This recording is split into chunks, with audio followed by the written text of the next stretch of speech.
Ya, Bapak Ibu Saudara, sebelum saya mulai atau ada pertanyaan dulu, boleh. Kalau ada pertanyaan dulu, silakan. Kalau belum ada, saya lanjutkan dulu ya.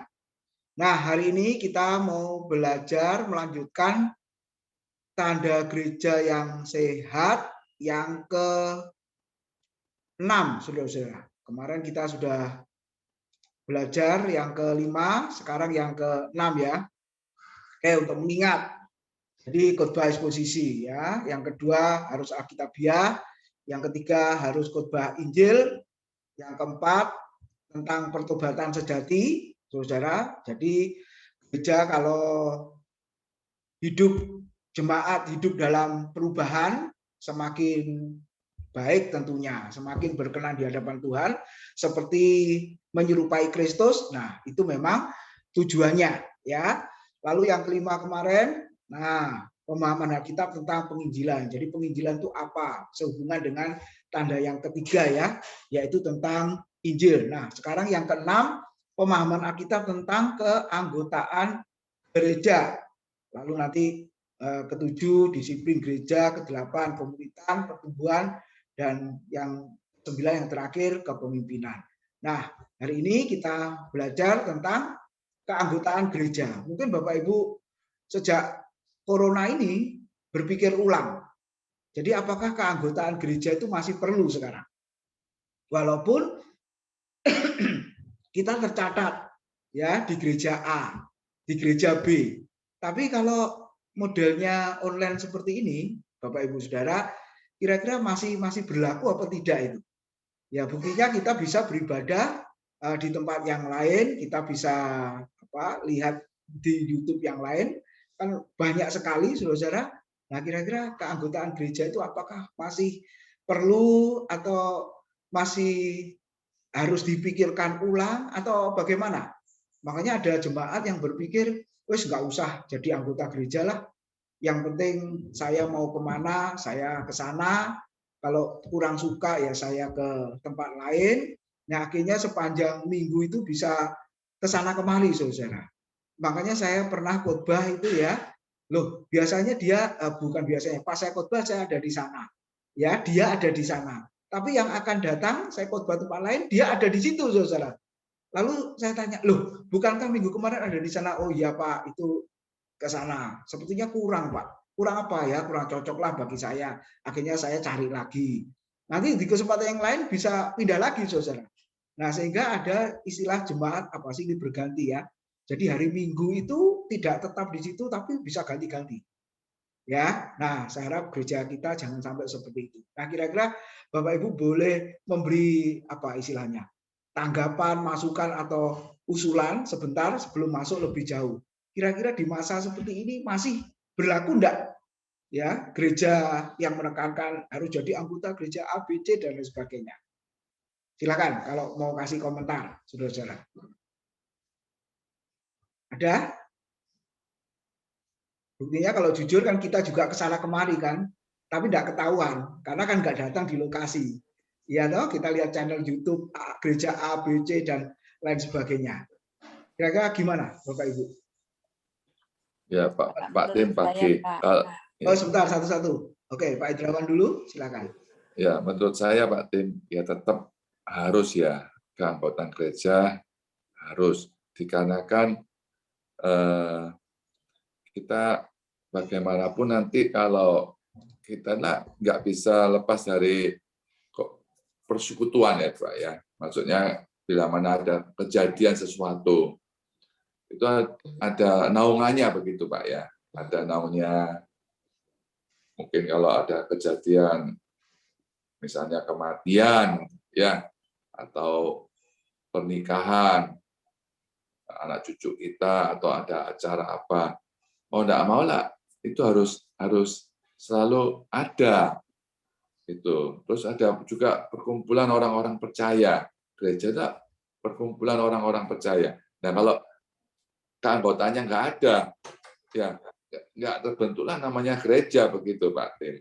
Ya, begitu aja lah. Terima kasih. Terima kasih Pak Idrawan. Jadi harus tetap ada karena nanti ada kebutuhan pernikahan, kematian, siapa yang ngurus itu?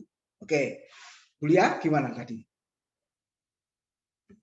Idem Pak, sama.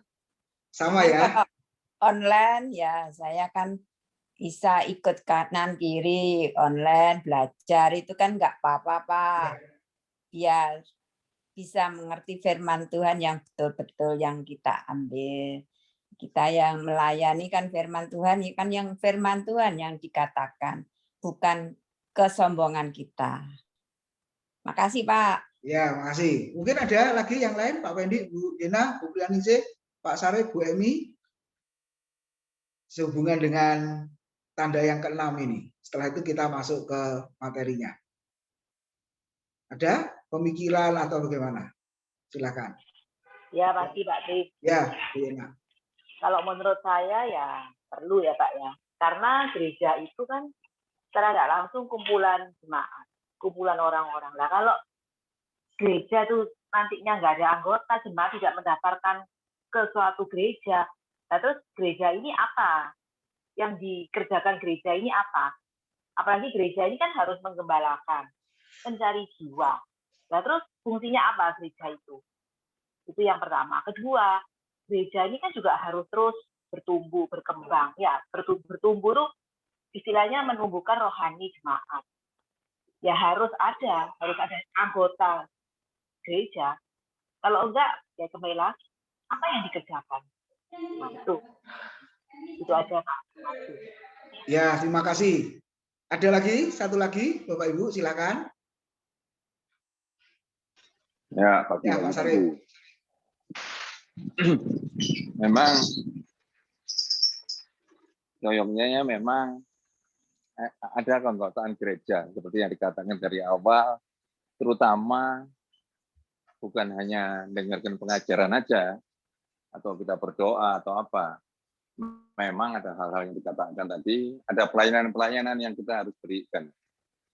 Terutama tadi yang perkawinan, ini apa, kalau kita nanti tidak ada yang tidak sebagai anggota, ya memang kan tidak bisa kita layani kan dari mana. Yang tidak ada anggota mungkin datang, pengertian anggota itu kan bisa luas. Setahun sekali datang, apa itu sebagai jemaat. Tapi kita tidak melarang orang, tidak memaksakan untuk sebagai anggota. Silakan, kalau memang tertarik, berkenan, dengarkan ini apa, jajaki silakan atau belajar bebas. Tapi forum jemaat yang betul-betul dari anggota ini juga harus clear. Sebab itu nanti yang punya hak untuk mendapatkan pelayanan-pelayanan itu. Kalau enggak akan repot. Datang sekali terus anaknya minta dikawinkan gitu ya bingung ya toh. Ya memang ada gereja-gereja seperti itu, tapi kan gereja kita enggak seperti itu. Ya toh. Jadi gambarannya seperti itu dari saya. Terima kasih. Ya, terima kasih Pak Sarif. Oke, Bapak Ibu.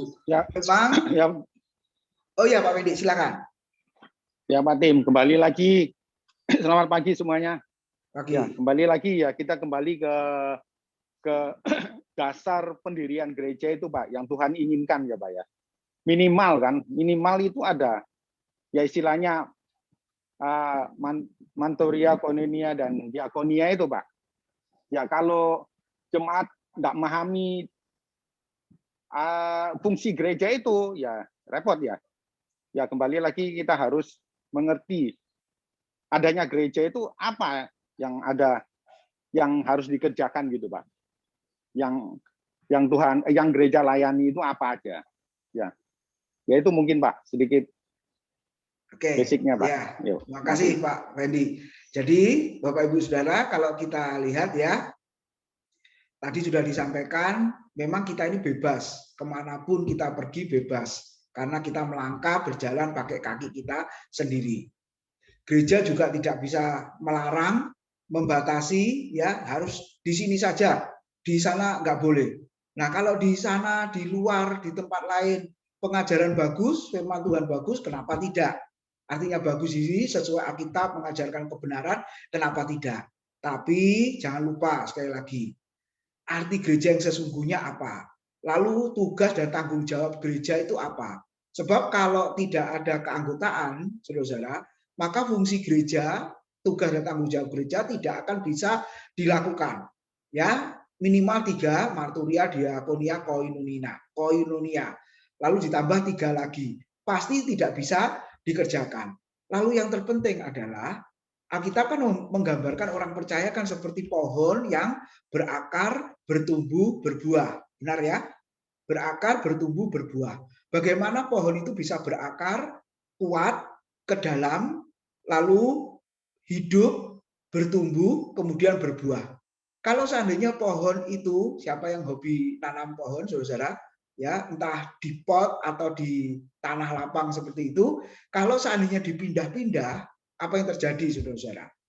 1 bulan saya letakkan di lokasi ini atau di pot ini, lalu satu bulan setelah itu saya pindah ke tempat lain atau di pot yang lain. Nggak usah 1 bulan. Oh, saya pengen 1 minggu atau 2 minggu, langsung saya pindah lagi. Apa yang terjadi, saudara-saudara? Jangankan berakar, apalagi bertumbuh, apalagi berbuah. Pasti pohon itu akan mati, mati. Benar tidak? Mati. Walaupun disiram, walaupun dipupuk, tapi kalau dipindah-pindah akan mati, saudara-saudara. Nah, demikian juga orang percaya ya pada umumnya tidak menyadari itu.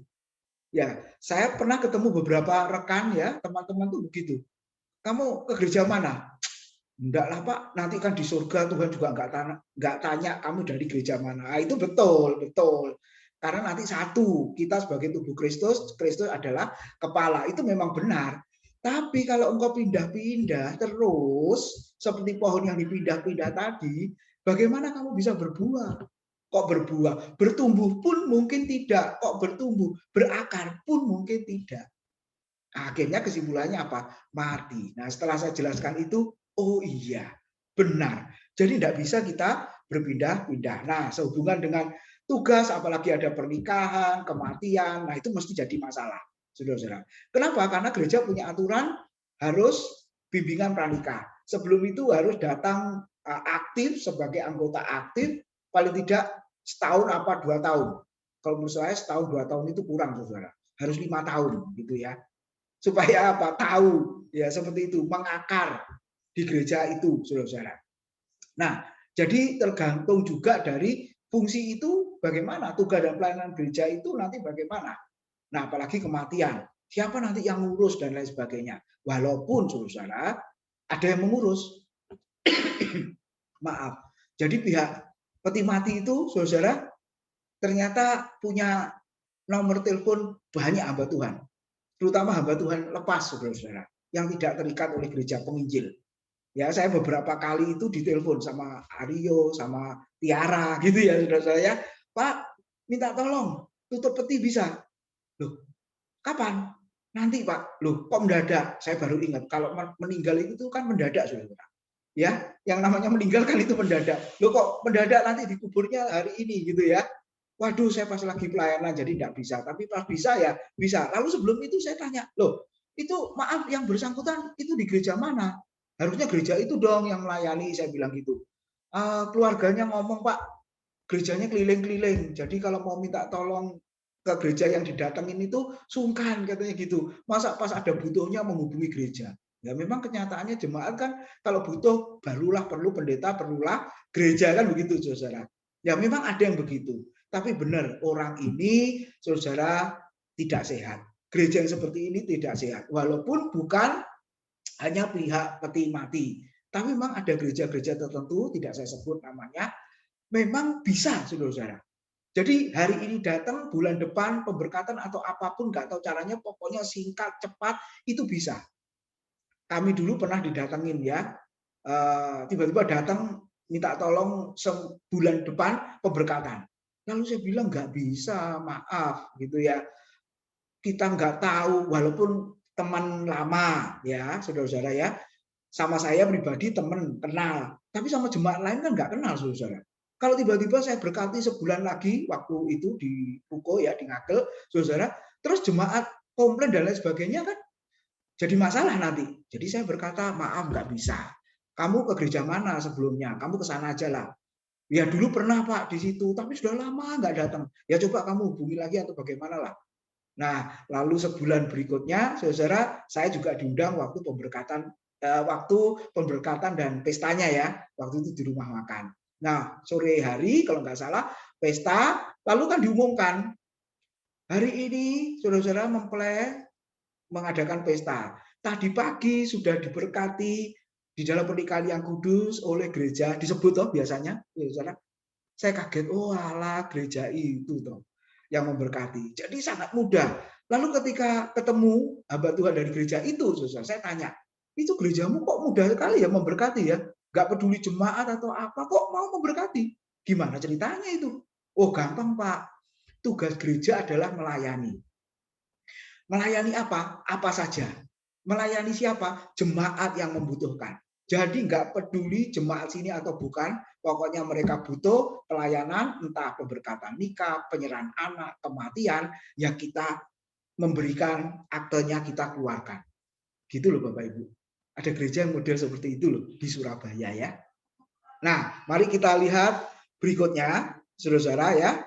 Kita sambung, saudara-saudara, supaya bisa menjawab keseluruhan nantinya. Nah, jadi jemaat harus diberi pemahaman tentang keanggotaan. Nah, tadi yang kita bicarakan, kalau tidak jadi anggota, tidak bisa bertumbuh dengan baik, dengan sehat, alias mati. Gitu kan, saudara-saudara? Terus yang kedua apa, saudara-saudara? Nanti waktu butuh pelayanan akan sulit. Ya, kenapa? Karena nggak bisa seperti itu. Apalagi gereja kita tadi sudah disampaikan ya, tidak bisa serba mudah, serba cepat seperti itu, saudara-saudara. Jadi kalau kita lihat, gereja yang sehat harus memberi pengertian kepada anggota jemaat bahwa betapa pentingnya, saudara-saudara ya, harusnya menjadi anggota gereja lokal, maksudnya di situ ya. Mau ke sana kemari silahkan, saudara. Tapi ingat, harus kembali ke gereja lokal. Lalu kita lihat, bukankah jemaat itu milik Allah? Itu ayat-ayatnya yang didirikan oleh darah Yesus. Kisah Rasul 20 ayat 28 ya. Efesus 1 ayat 14, nanti waktu kita eksposisi Efesus, nanti akan dijelaskan banyak di situ, bahwa gereja itu lahir, gereja itu berdiri, saudara, itu dasarnya adalah kematian Kristus. Walaupun para rasul memberitakan Injil, saudara, tapi ingat, gereja itu bisa berdiri, dasar pemberitaan Injil adalah pengorbanan Kristus. Buktinya apa? Ketika Yesus mati di atas kayu salib, kan tidak langsung diturunkan dari gantungan kayu salib. Tapi apa yang terjadi, saudara? Injil Yohanes mencatat, salah satu serdadu Romawi menusuk lambung Yesus. Benar ya? Matius, Markus, Lukas tidak mencatat. Tapi Yohanes mencatat, saudara. Menusuk lambung Yesus. Lalu dikatakan apa? Keluar darah dan air. Darah dan air apakah? Darah dan air itu merupakan simbol dari kehidupan. Kehidupan apa, saudara? Kehidupan gereja. Jadi ingat, pemberitaan Injil, kemudian dasar dari pemberitaan Injil adalah kehidupan, kematian, dan kebangkitan Kristus. Maka ketika Kristus mati lalu bangkit, gereja berdiri di sana.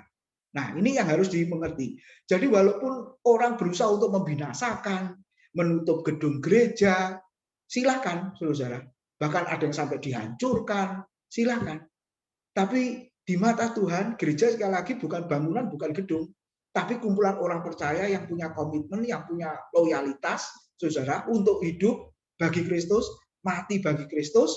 Nah, itulah gereja yang sejati. Jadi, saudara, kita mengucap syukur, Kristus mati, gereja berdiri.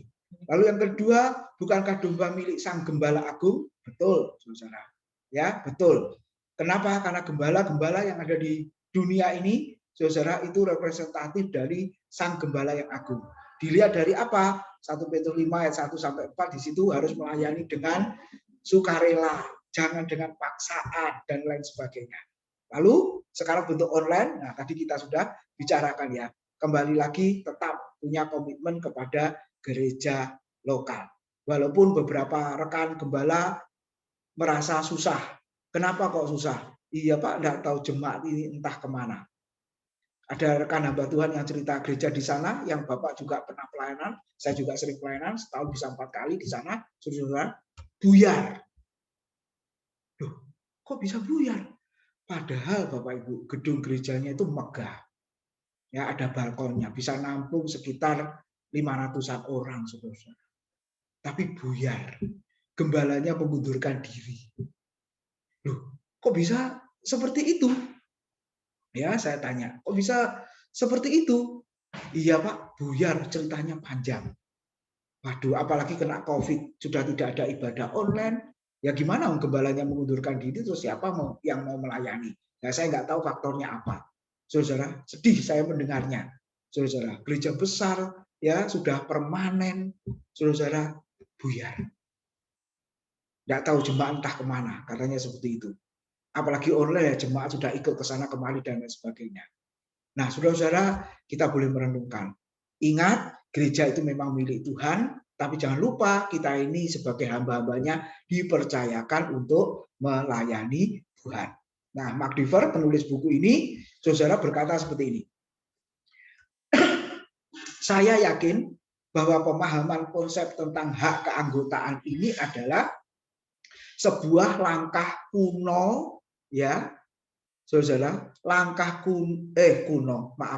kunci dalam menghidupkan kembali gereja-gereja kita. Pemahaman tentang hak keanggotaan gereja adalah langkah kunci dalam menghidupkan kembali gereja-gereja kita, memajukan maksud Kristus di seluruh dunia, sehingga memberi kemuliaan bagi Allah. Dia tulis itu. Nah, berdasarkan apa? Pengalamannya dia, saudara-saudara. Beliau juga menggembalakan sebuah gereja, ya, Southern Baptist, ya. Gereja ini memiliki yang dia gembalakan 233 anggota yang tercatat. Tetapi umumnya, perhatikan Bapak Ibu, hanya 70 diantaranya yang hadir dalam kebaktian Minggu pagi. Ya, tentunya masih offline ya waktu itu, saudara. Jumlah yang tercatat 233, tapi yang aktif hanya 70 orang yang hadir, saudara. Pertanyaannya di situ, di manakah yang 163 anggota yang lain? Apakah semuanya sedang sakit bersama di rumah sakit, atau sama-sama sibuk, saudara-saudara, sama-sama sedang bepergian, sehingga tidak menghadiri ibadah di gereja di hari Minggu? Bagaimana dengan gereja Anda? Sama kan? Terus terang, GBI Graha Family itu tercatat 100 sekian. Bapak Ibu, ya, sekitar 120-an lah kalau saya lihat datanya itu, saudara. Tapi setahun yang lalu yang aktif, nah di sini ada beberapa pengurus juga ya. Kalau diperhatikan yang aktif berapa? Yang hadir sampai 100, saudara? Enggak, hanya sekitar 80. Kadang 80 kurang, 85 naik dikit kurang, kadang hanya 60, tapi total rata-rata itu sekitar 60 sampai 75 yang hadir. Nah, lebih susahnya lagi kalau yang hadir itu bergantian ya. Yang tidak hadir pun juga bergantian. Minggu ini hadir, minggu depan ini nggak hadir, tapi diganti yang lain itu hadir. Jadi jumlahnya tetap, saudara. Tapi sukacitanya bagi kita adalah yang setia tetap hadir itu loh. Nah, itu juga kita bisa pertimbangkan di situ. Lalu kalau mau jujur, yang sehat yang mana? Saudara, ya yang hadir setiap minggu itulah yang sehat. Nah, ini menurut Mark Dever ya. Nah, kita bersyukur kalau gereja kita masih yang hadir itu adalah orang yang setia, apalagi tempat duduknya sudah diplot ya. Yang depan sebelah kanan keluarga ini, yang sebelah kiri keluarga ini, lalu nomor 2 keluarga ini, nomor 3 keluarga ini, terus yang belakang keluarga ini. Kenapa? Karena suka terlambat, makanya duduknya paling belakang, saudara-saudara gitu ya. Atau yang duduk di sebelahnya musik. Nah, ada jemaat yang senang seperti itu, saudara. Dulu waktu saya mahasiswa, saudara, duduknya saya senang dekat musik. Karena saya juga senang musik dan pemain musik kan. Jadi saya mengamati cara mainnya supaya dekat itu kelihatan. Ada yang seperti itu, saudara. Ya, ada yang supaya dengernya itu enak. Nah, macam-macam, saudara. Nah, jadi pertanyaannya yang sehat yang mana? Ya itu yang aktif, yang setia itulah yang sehat, saudara. Nah, ternyata dimanapun juga sama. Yang tercatat 200, yang aktif hanya 100 gitu ya. Yang tercatat 100, yang aktif hanya 50. Yang tercatat 50, yang aktif hanya 20 sampai 25 atau 30. Terus seperti itu. Tidak pernah bersamaan datang, saudara, dengan jumlah sekian. Lalu saya dikomplain, ada Pak, pernah datang bersamaan. Kapan? Natalan. Ya, saudara ya, bahkan nambah jemaat di luar itu ada yang datang karena Natalan, saudara. Nah, ada yang seperti itu kan hanya setahun 2 kali, atau ulang tahun gereja, atau kenaikan, pokoknya acara penting saja. Walaupun semua acara maupun semua ibadah itu juga penting, saudara-saudara. Nah, hari ini kita akan belajar lebih lanjut. Jika keanggotaan gereja seperti itu, maka coba saudara renungkan ya. Apa yang disaksikan gereja-gereja yang demikian tentang kekristenan kepada dunia di sekitar kita? Ya, terutama memang maafkan di kota-kota besar ya. Memang semua kan sibuk, saudara. Tapi kalau kita di gereja di desa, saudara, atau di daerah, oh ya aktif ya. Ya orangnya itu ya, memang jemaatnya itu. Memang karena Magdivel ini juga di kota, makanya mengalami hal yang seperti itu, saudara. Lalu yang kedua, apa yang dapat kita pahami tentang arti penting dari kekristenan di dalam hidup kita? Atau yang ketiga, bagaimanakah keadaan rohani dari orang-orang ini jika mereka tidak pernah menghadiri gereja selama berbulan-bulan atau bahkan lebih lama dari itu? Ya, yang bersangkutan itu yang tahu ya. Sama seperti kita setiap hari makan, bahkan sekali sampai 3 kali, belum nambah snack dan lain sebagainya. Untuk kebutuhan tubuh kita. Tapi jangan lupa, kita ini terdiri dari tubuh, jiwa, dan roh. Saudara. Kalau tubuh lapar, kita sedih, kita ingin makan, berusaha untuk kenyang. Bagaimana dengan jiwa dan roh kita, saudara? Pernahkah kita memikirkan supaya bisa dipuaskan, bisa dikenyangkan, atau dibiarkan lapar, saudara-saudara? Nah, hari ini kita belajar, bukankah makanan rohani kita, makanan jiwa kita, itu adalah firman Tuhan. Bukankah hadirat Tuhan, kehadiran Tuhan, itu juga merupakan makanan untuk memenuhi roh kita, saudara-saudara.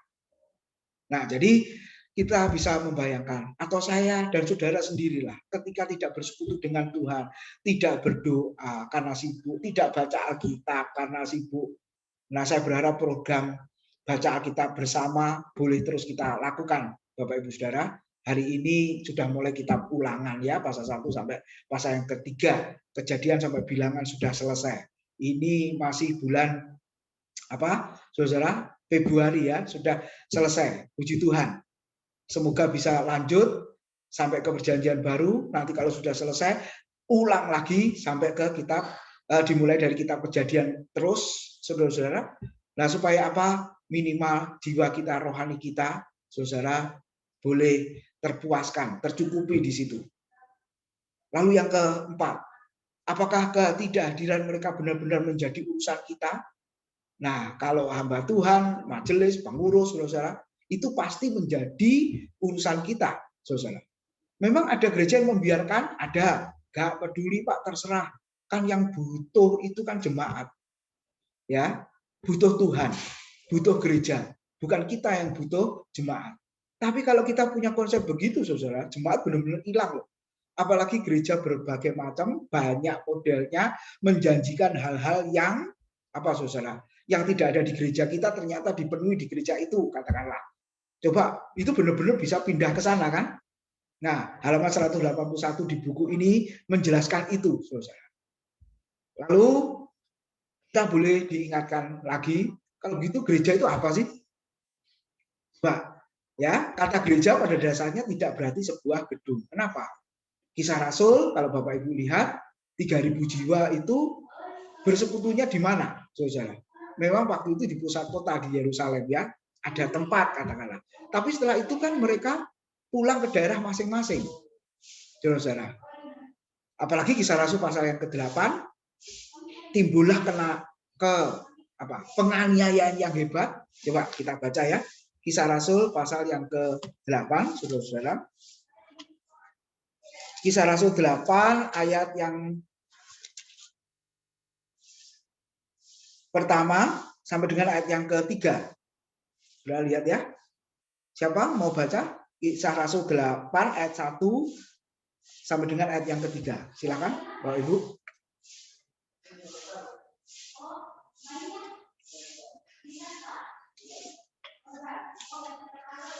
Ya, ada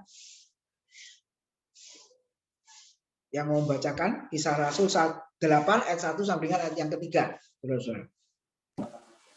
Saulus, Kisah Rasul 8 8. ayat 1.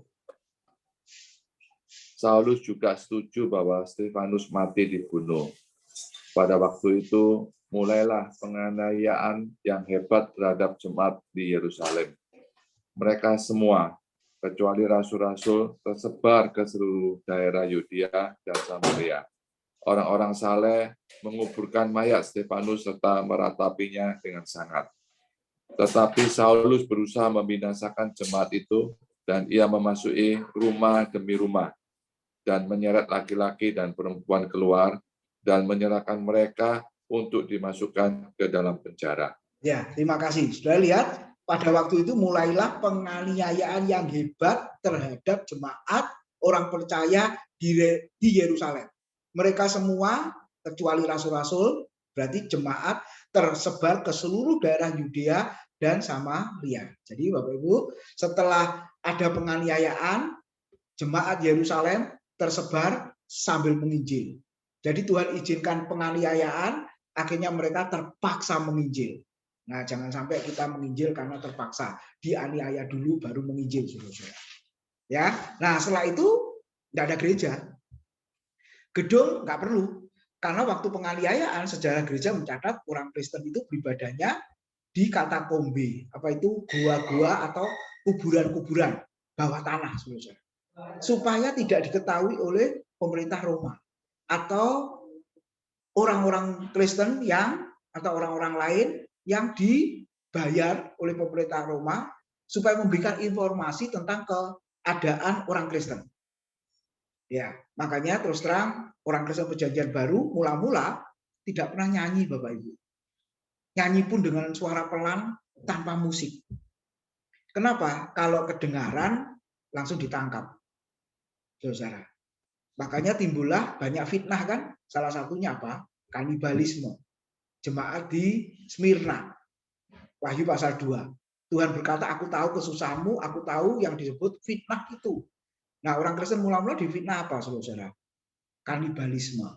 Makan daging dan minum darah manusia. Kenapa? Waktu perjamuan kudus kan, saudara? Nah, itu sudah dilakukan oleh orang Kristen mula-mula. Kalau tidak melihat, hanya mendengar. Ketika pemimpinnya berkata, inilah tubuhku yang diserahkan bagi kamu, makanlah. Inilah darahku yang dicurahkan bagi kamu, minumlah.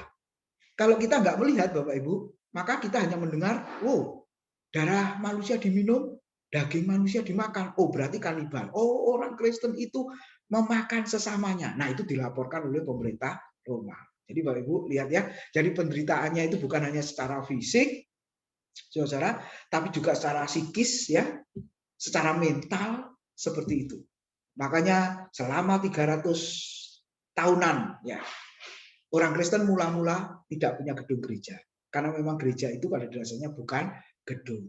Ketika Kaisar Konstantin ya jadi Kristen tahun 315, kekristenan menjadi agama negara, barulah kekristenan diresmikan jadi agama negara dan didirikan gereja.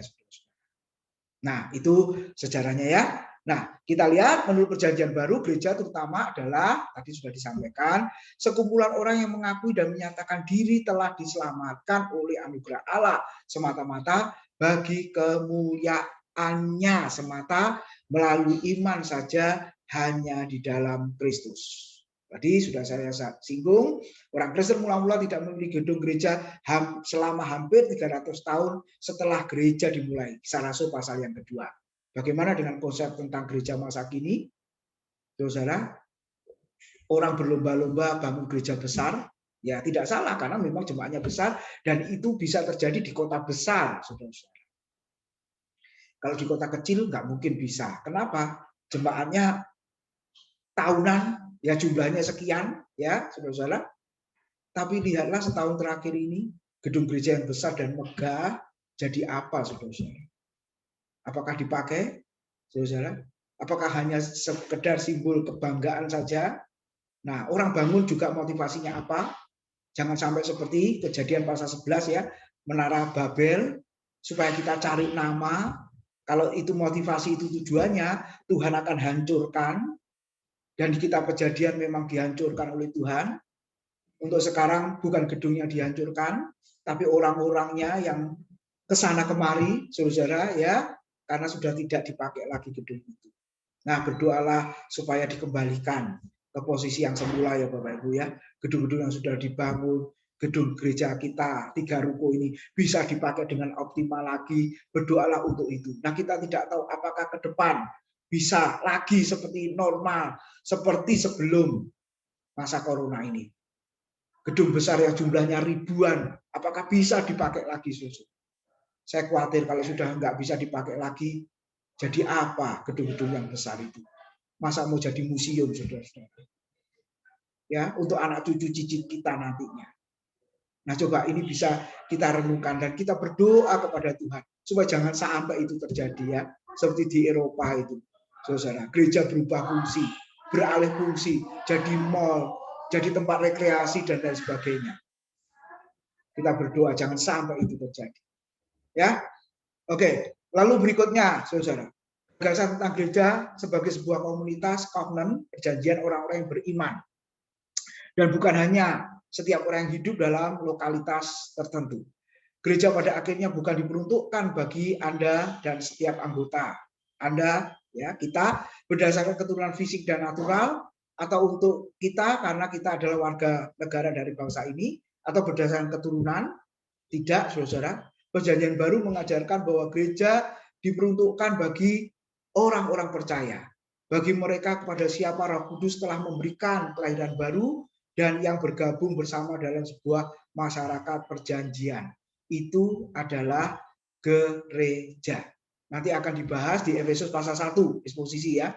Bulan Maret, Selasa, Bapak Ibu. Jadi di situ judulnya adalah kekayaan rohani dari gereja.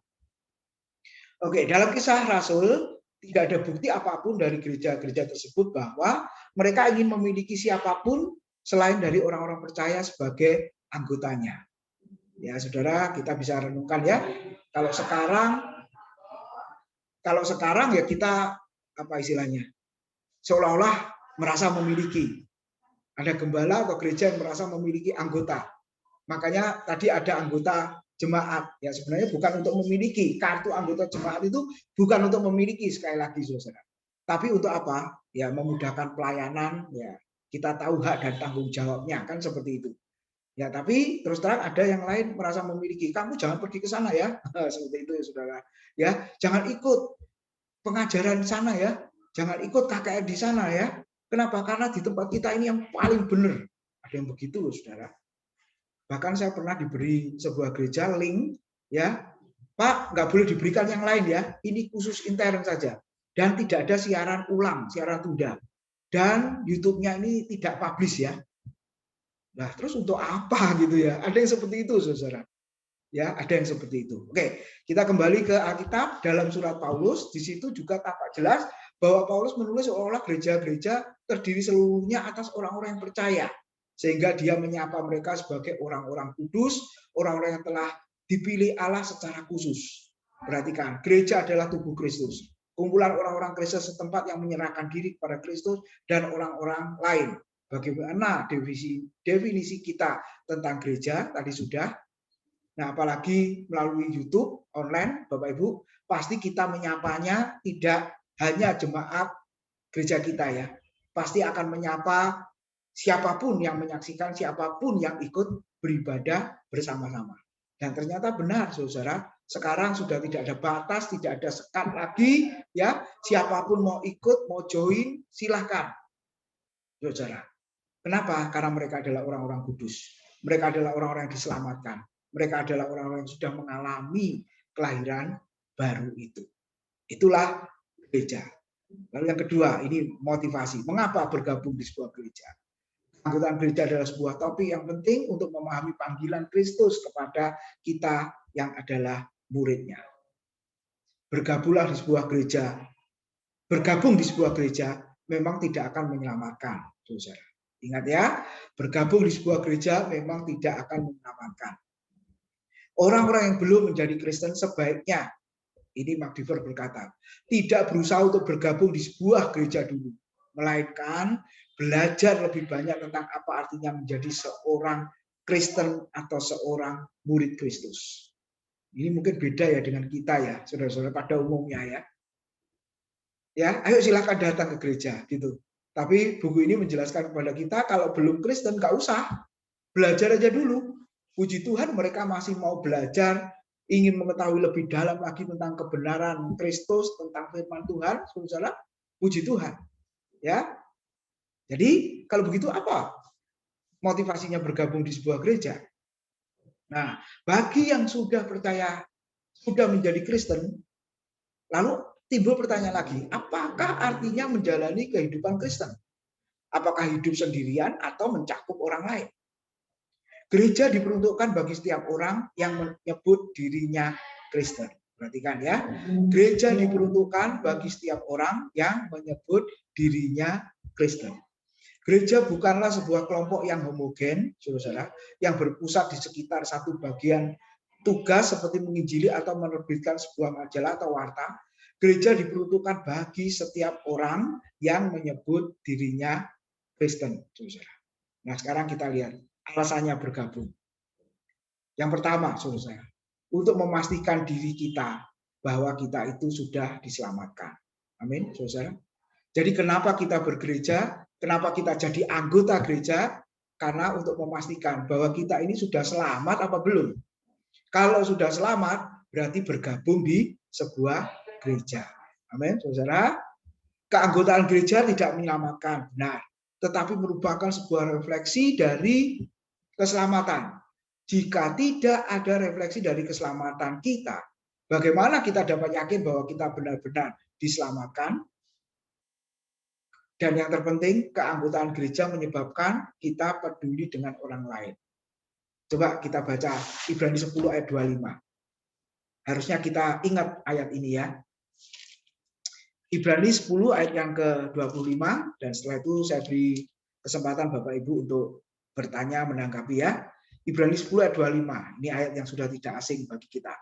Janganlah kita menjauhkan diri dari pertemuan-pertemuan ibadah kita, seperti dibiasakan oleh beberapa orang. Tetapi marilah kita saling menasihati dan semakin giat melakukannya menjelang hari Tuhan yang mendekat. Perhatikan Bapak Ibu. Jadi untuk memastikan kita sudah selamat, lalu yang kedua, apa saudara-saudara, peduli dengan orang lain. Karena di dalamnya ada saling memberi nasihat, ya, terus saling menguatkan, benar. Kalau ada kesaksian berarti saling menguatkan, saling menghibur, Bapak Ibu Saudara, saling berbagi di situ sehingga kuat bersama, bertumbuh bersama. Itulah gereja, saudara. Kalau tidak ada gereja, bagaimana bisa peduli satu dengan yang lain? Makanya salah satu tugas gereja adalah diakonia, saudara. Kalau kita lihat di Alkitab, diakonia itu artinya melayani. Melayani apa? Melayani secara fisik, secara materi kepada jemaat yang saling membutuhkan, seperti di Kisah Rasul itu. Istilahnya apa? Orang yang berkelebihan membagi kepada orang yang berkekurangan. Sehingga ada istilah apa? Segala milikku adalah milikmu, saudara. Sehingga muncullah kesan artinya menjadi milik bersama. Nah, jangan sampai diartikan laptopku jadi milik laptopnya dia ya, saudara-saudara ya. Mobilku jadi mobilnya dia, oh bukan. Artinya di situ supaya ada keseimbangan, saudara. Yang kuat menanggung yang lemah. Seperti itu. Supaya ada keseimbangan kata Alkitab. Berkali-kali diucapkan. Nah, itulah fungsi dari gereja. Lalu yang kedua, saudara, kenapa bergabung di sebuah gereja? Untuk menginjili dunia. Sebuah gereja setempat berdasarkan naturnya adalah sebuah organisasi misi. Halaman 187 di buku ini, kita mendukung penjangkauan misi ini dengan tindakan kita ketika kita menunjukkan kasih Allah dengan memenuhi kebutuhan fisik kepada orang-orang yang memerlukan bantuan. Saudara, melalui apa? Bakti sosial. Melalui apa? menjangkau. Nah, mungkin anggota gereja itu tidak pergi bersama ke sana, saudara, tapi kan bisa mendukung melalui apa? Finansial, dikumpulkan, lalu bisa dipakai untuk support pelayanan di luar, support pelayanan keluar, saudara. Nah, sama saja kan, berarti itu untuk menginjili dunia. Karena kesibukan kita tidak bisa keluar, nggak masalah, saudara. Kita bisa salurkan melalui lembaga-lembaga atau badan-badan misi seperti itu. Lalu yang ketiga, saudara, kenapa harus bergabung di sebuah gereja? Untuk membongkar injil-injil palsu. Paulus sudah menegaskan bahwa ada injil lain, Yesus lain, dan Roh Kudus lain. Renungkan bagaimana dengan kondisi sekarang. Artinya apa, saudara? Kalau kita setia di gereja lokal, kita diajarin dengan pengajaran, saudara, yang benar, maka di luar sana, saudara, dipastikan ada Injil lain, ada Yesus lain, ada Roh Kudus lain. 5 hari ini saya mengajar, saudara, ya, ada salah dua mahasiswa yang bertanya, bagaimana Pak sekarang dengan nubuat-nubuat, dengan penglihatan-penglihatan, apalagi di YouTube kan viral tuh Bapak Ibu, waktu akhir tahun 2020 ya atau awal tahun, penglihatan di tahun 2021. Wow, macam-macam Bapak Ibu Saudara ya. Nubuatan di 2021, macam-macam. Lalu pertanyaan mereka, apakah masih ada toh Pak nubuat-nubuat? Apakah masih ada toh Pak penglihatan-penglihatan? Saya hanya menjawab, kalau mau kembali nubuat-nubuat di Alkitab, yang boleh bernubuat itu siapa? Apa sembarang orang, sembarang hamba Tuhan boleh bernubuat? Nah, mereka memikirkan ulang, mereka merenung. Lalu ada yang menjawab, oh nggak boleh sembarangan orang bernubuat. Nah sekarang, kok sembarangan orang bernubuat? Yang boleh bernubuat hanya nabi kan? Kalau bukan nabi, bolehkah bernubuat? Tidak, saudara-saudara. Alkitab tidak pernah mencatat. Nabi memang tugasnya adalah bernubuat, saudara-saudara. Lalu berikutnya, nah di perjanjian baru kok ada karunia nubuat. 1 Korintus pasal 14. Arti karunia nubuat di situ bukan seperti 3 bulan lagi, 1 bulan lagi akan terjadi. Oh bukan. Arti bernubuat di situ adalah berkhotbah, menyampaikan pesan Tuhan dengan bahasa yang bisa dimengerti. Itu artinya bernubuat. Oleh siapa? Semua orang kalau begitu. Semua hamba Tuhan boleh. Tugas kita semuanya menyampaikan pesan Tuhan. Nah, jadi setelah itu, oh ternyata seperti itu. Jadi saudara, kenapa kita harus beranggota di sebuah gereja? Supaya kita bisa melihat ternyata di luar sana hati-hati. Bisa terjebak kalau tidak waspada, kalau tidak mengerti. Kita terperangkap dengan Injil lain, Yesus lain, Roh Kudus lain. Lalu alasan yang keempat, kenapa saudara bergabung di gereja? Untuk membangun jemaat. Nah, mendidik Bapak Ibu. Bandingkan Efesus 4, 12-15. Ya, untuk melawan individualisme yang salah dan akan membantu untuk menyadari sifat kerjasama dari kekristenan. Kalau kita lihat yang pertama di situ, supaya jemaat itu bisa bertumbuh dewasa. Ya, bertumbuh dewasa. Dan yang kedua apa? Untuk memperlengkapi orang percaya sehingga mereka bisa bekerja bersama-sama melayani Tuhan. Dan yang terakhir, ini yang penting. Kenapa bergabung di gereja? Untuk memuliakan Tuhan. Oke, sampai di sini dulu. Ada yang mau menanggapi atau bertanya? Silakan, saudara-saudara. Jadi sangat penting bergabung di sebuah gereja. Iya. Silakan, kalau ada yang mau ditanyakan.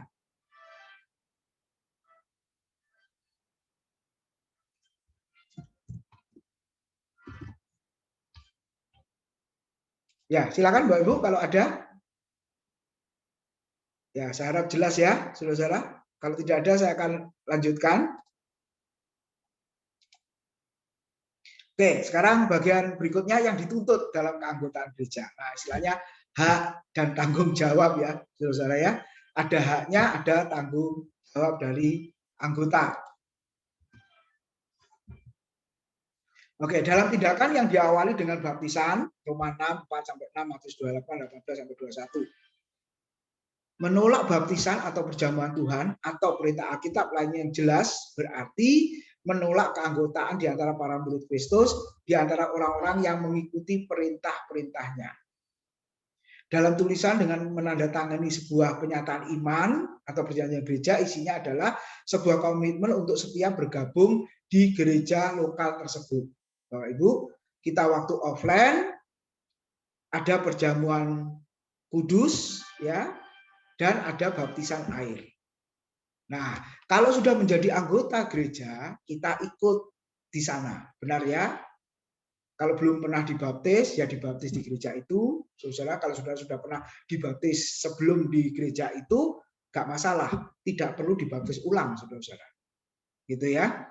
Kenapa? Kalau dibaptis dalam nama Bapa, Anak, dan Roh Kudus, ya sah. Seperti itu ya. Lalu setiap bulan, minggu pertama, ikut perjamuan kudus, saudara-saudara. Nah, itu ya harus dilakukan. Nah, itu sebagai anggota gereja, seperti itu. Nah, bagaimana dengan pindah lokasi tempat tinggal yang agak jauh dengan gereja? Apakah jarak itu mempengaruhi? Memang ya. Nah, akhirnya dia pergi ke gereja yang dekat dengan domisilinya kan. Tetapi jika jemaat pindah alamat, maka mereka secepatnya harus bergabung di sebuah gereja. Sekali lagi, isunya bagaimana dengan kondisi jemaat sekarang? Gereja online, nah saudara-saudara gitu ya.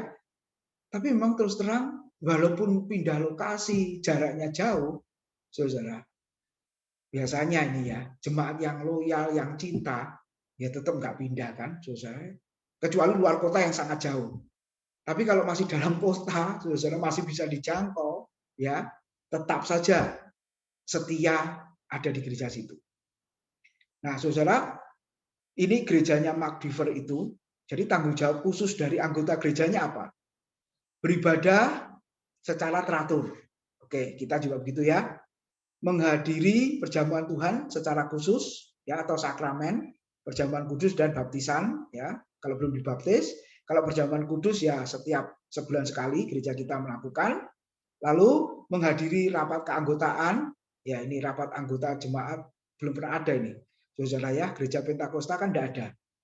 Anggotanya atau jemaatnya diajak rapat, yang ada mungkin perwakilan ya. Tapi kalau rapat bersama gitu ya, kok belum ada, belum pernah lihat saya kalau gereja Pentakosta pernah melakukan seperti itu. Kalau gereja Presbyteria memang ada waktu khusus, saudara rapat terbuka ya di hadapan semua anggota jemaatnya, gitu ya. Lalu berdoa secara teratur, ya, membaca kitab secara teratur, ya walaupun tidak harus di gereja tapi di rumah masing-masing. Nah itu tanggung jawab dan memberi secara teratur. Untuk apa, saudara?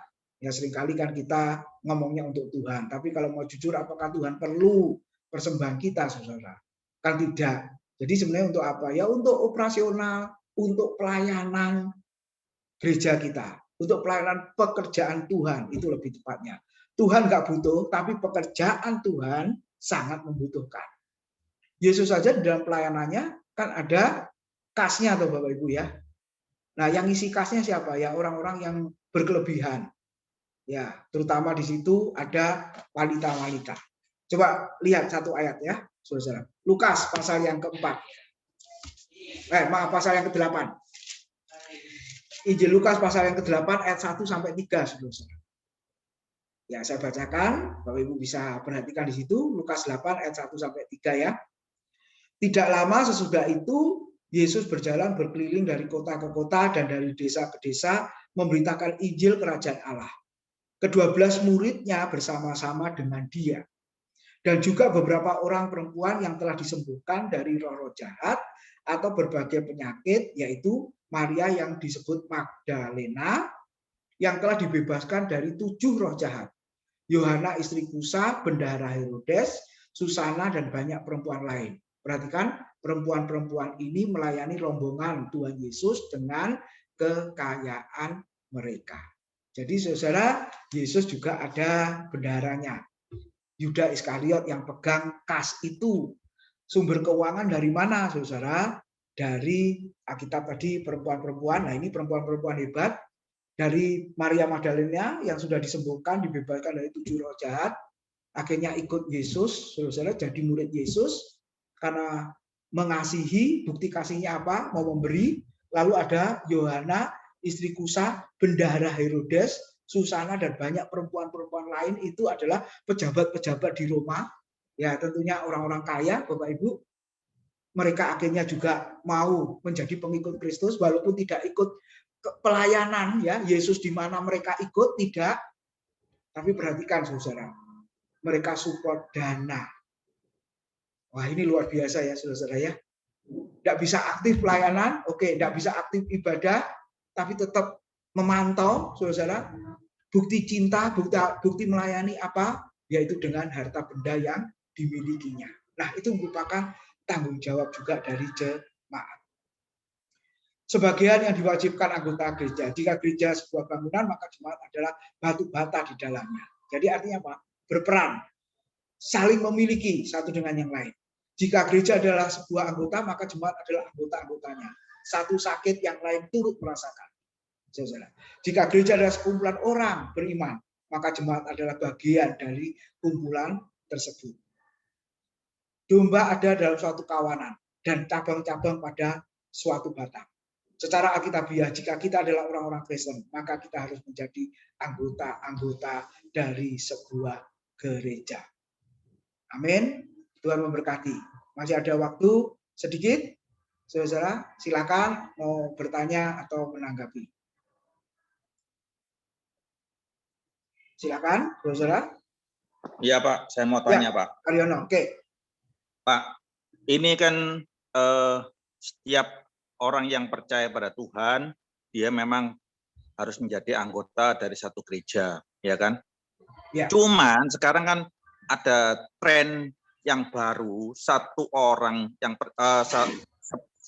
orang yang percaya pada Tuhan tuh bisa lebih dari menjadi anggota gereja itu bisa lebih dari satu gereja, Pak. Mereka bisa pindah-pindah gitu, Pak. Nah itu bagaimana, Pak? Melihat fenomena kayak begini itu gimana? Menyadarkan orang tersebut kita itu harus satu gereja aja.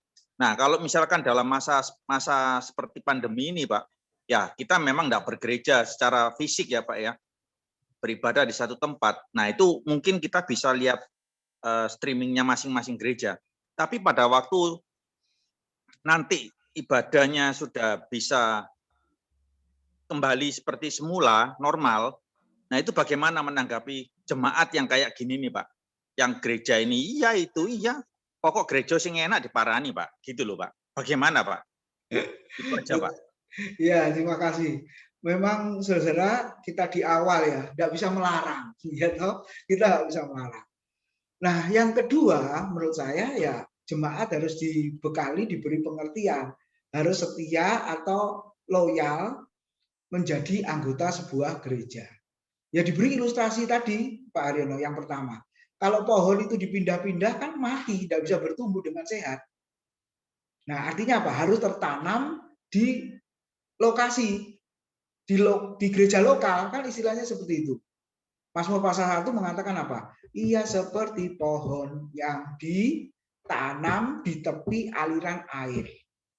Ya, tidak ada lagu ia seperti pohon yang dipindah-pindah. Nanti mati, saudara-saudara. Nah, kita bisa beri pengertian itu. Jadi secara rohani bisa mati. Ya, apa artinya mati rohaninya? Nggak ngerti jadinya. Nah, ini maaf biasanya orang-orang tua ya, Bapak Ibu. Orang-orang tua itu seperti itu. Mereka maaf kumpul ya, ibu-ibu itu ya, oma-oma kumpul. Lalu kan ada kebaktian usia emas nih.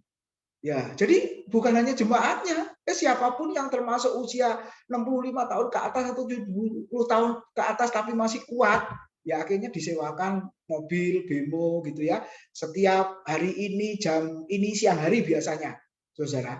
Itu mereka kumpul. Ya. Nah, jadi kembali tadi, jemaat adalah milik Tuhan. Ya boleh kan seminggu sekali, tapi tetap diarahkan untuk kembali ke gereja lokalnya. Nah, tetap harus kembali ke gereja lokalnya. Terus yang ketiga Pak, ya harus ikut kelas begini Pak, supaya mengerti Pak. Gitu ya. Malah murid saya kemarin itu 2 orang apa 3 orang saudara ngomong. Kalau begitu, aku tak pindah di gerejanya Pak Tim aja. Nah, mereka rumahnya rata-rata Surabaya Barat. Tak suruh gabung, saudara. Silakan datang. Nggak tahu hari ini ada yang datang apa enggak. Gitu ya. Saya suruh datang. Ayo silakan datang. Gitu. karena mereka ke gereja yang nggak tahu pengajarannya seperti apa, saudara ya. Tapi ketika ikut kelas 5 hari teologi perjanjian baru, kita bahas perjanjian baru, akhirnya mereka dicelikkan, mereka sadar, waduh selama ini ikut yang salah saya. Ada yang ngomong gitu. Oke, silahkan datang, saya bilang. Kalau belum sempat datang, ya ini link YouTube-nya saya beri. Saudara. Pemahaman Alkitabnya juga nanti saya undang. Mereka janji mau datang, mau belajar lebih lagi. Jadi gitu Pak Haryono. Memang sekali lagi untuk melarang kita tidak bisa. Ya toh? Kaki-kakinya sendiri soalnya ya, keinginannya sendiri. Tapi kita harus ajarkan, harus taat kepada gereja lokal. Kenapa? Tadi ilustrasinya domba dengan gembala, ranting dengan carang-carangnya. Terus apalagi tadi bangunan dengan apa tadi? Batu bata ya. Artinya apa? Satu kesatuan yang tidak bisa dilepaskan. Jadi gereja lokal diumpamakan seperti itu, saudara. Yang tidak bisa dipisahkan. Kalau pergi jauh, saudara, seperti domba pergi jauh, nanti akan tersesat. Seperti carang yang tidak menempel pada pohonnya, lama-kelamaan akan kering dan mati. Jadi tidak bisa dilepaskan ya dari gereja lokal itu. Ya, itu Pak Haryono. Iya Pak, terima kasih. Ya, soalnya gini loh Pak, kenapa saya tanya gini? Masalahnya tempo hari saya ada satu saudara saya itu orangnya kebetulan tinggal di luar kota sih. Iya. Ya, saya tanya kamu ibadah di mana? Aku ya sak kenei. Pokoknya nek minggu kepingin nang kene ya nang gereja iki, engko nek minggu depan pas lewat daerah kono ya ke gereja sana. Wah, aku pikir waduh cilaka kamu. Ya kan, kamu enggak menetap di satu gereja, akhirnya gimana? Aku bilang gitu. Terus daripada kamu pusing-pusing kayak gitu. Nah, saudara saya ini yang di luar kota ini tak kasih linknya GBI Graha pisan Pak. Nah linknya tak kirim sana, jadi tiap minggu saya kasih kirim dia link, katanya sudah ikut. Oh sudah ikut, puji Tuhan, dia bilang. Gerejamu oke juga ya pengajarannya. Nah puji Tuhan, dia bilang itu. Nah jadi setengah promosi juga gereja kita sudah sampai Jember kok Pak. Itu aja. Oke, jadi sejak corona ini gereja kita sudah dikenal di mana-mana ya. Murid-murid saya juga saya kasih promosi, semua pokoknya ya. Nah, jadi saudara, apalagi kerjaannya memang mobile itu yang ya akhirnya dia akan ke sana kemari toh, tapi paling tidak beri kesadaran ya bergabung di sebuah gereja. Itu yang sangat penting, saudara. Supaya terus terang tadi bisa bertumbuh, sebab kalau enggak nanti kan bingung. Ya semoga temannya Pak Haryono dan juga yang lain setiap jam 9 pagi ikut channel YouTube GBI Graha gitu ya, saudara. Supaya akhirnya mereka juga bisa ngikutin dan lain sebagainya. Ya, oke, Bapak Ibu, kalau sudah tidak ada kita akhiri. Pak Haryono bisa Baik, tutup Pak. dalam Ya, doa. Ya, masih ada saya lagi? tutup apa ya? Ya, oke, Pak Haryono tutup dalam doa. Terima kasih atas waktunya. Kita akan ibadah ya. Ya, mari kita berdoa. Tuhan, terima kasih untuk waktu kesempatan kami boleh belajar di kelas sekolah minggu pada minggu pagi ini.